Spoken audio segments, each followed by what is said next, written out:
घूंघट एक औरत की अनसुनी दास्तां। अरे रानी, ओ रानी, सो रही हो क्या अभी तक? रानी की जेठानी जोर जोर से चिल्ला रही थी घर के आंगन में खड़े होकर। रानी यानी मैं।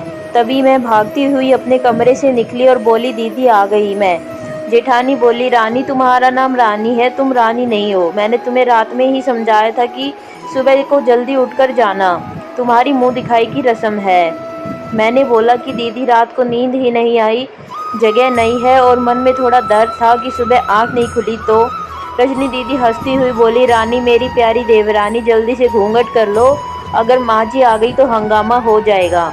मैंने घूंघट किया ही था तभी माँ जी वहाँ आ गई और कड़कड़ाती आवाज़ में बोली, चलो अब क्या यही गपशप मारती रहोगी तुम दोनों। हमने चलना शुरू ही किया था तभी माँ जी ने रजनी दीदी के कंधे पर हाथ रखा और बोली, पता है ना कहाँ से जाना है और कैसे जाना है। माँ जी ने बोला कि जब भी कोई बड़ा तुम्हारे सामने खड़ा हो तो हमेशा घूंघट में रहना और कम से कम अपने बड़ों के सामने आना, और बिना घूंघट के तो कभी नहीं। रजनी दीदी कुछ बोली ही नहीं, बस अपना सर हिलाकर हाँ बोल दिया। मैंने भी बस अपना सर हाँ में हिलाया। माँ जी के जाने के बाद मैंने पूछा, रजनी दीदी आप तो स्कॉलर हो और इन सब चीज़ों को कैसे निभाते हो? रजनी दीदी मुस्कुराई और बोली कि मैं थारे जेठ जी से बहुत प्यार करती हूँ, इसलिए अभी तक चुपचाप सब चीज़ें निभा रही हूँ। मैं कुछ नहीं बोली और चुपचाप रजनी दीदी के साथ घर के बाहर वाले कमरे में जाकर बैठ गई। वहाँ पर एक पड़ोस की आंटी जी बैठी थी। वो बोली कि यह कैसी बहू आई है, ससुर जी सामने खड़े हैं और ये यहाँ बैठी है। मुझे कुछ समझ ही नहीं आया मतलब। रजनी दीदी बोली कि आंटी जी अभी नई बहू है, यहाँ के रीति रिवाज सीखने में थोड़ा समय लगेगा। रजनी दीदी मुझे वहाँ से उठाकर मेरे कमरे में छोड़ गई। 6 महीने यूं ही छोटी छोटी चीज़ों में बीत गए। फिर एक दिन मैं राहुल के साथ साड़ी लेने गई। राहुल का फ़ोन आया और वो दुकान से बाहर बात करने चला गया। साड़ी की दुकान पर मैं बेधड़क होकर साड़ियाँ देख रही थी। तभी साथ में बैठे हुए अंकल जी खांसे, एक बार फिर 2 बार फिर 3 बार। मैंने साड़ी वाले भैया से बोला कि भैया इन अंकल जी को पानी दे दो, बहुत खांसी हो रही है इन्हें। अंकल जी भड़क उठे और बोले, क्या बदतमीज लड़की है ये, कुछ शर्म लिहाज है या नहीं इसे। दुकान पर हंगामा देख राहुल बाहर से भागकर अंदर आया और अंदर आते ही अंकल जी के पैर छूकर बोले, मामा जी आप यहाँ। मैं घबरा के दुकान से बाहर निकल आई, एक लंबा घूंघट करके गाड़ी में बैठ गई।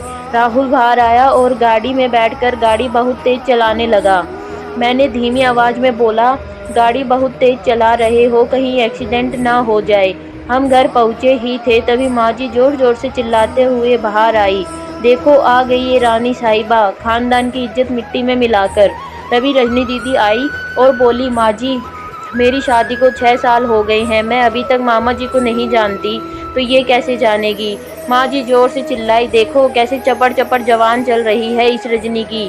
तभी राहुल सबकी बात काटते हुए बोला कि माँ ये दोनों सही बोल रही हैं, अगर ये हमेशा घूंघट करके रहती हैं तो ये मामा जी को कैसे पहचानेगी।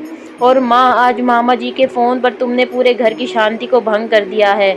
ये वो ही समाज है जिसने सीता मैया पर भी उंगली उठाई थी। पिताजी और जेठ जी ने भी अपना पक्ष राहुल के साथ ही रखा।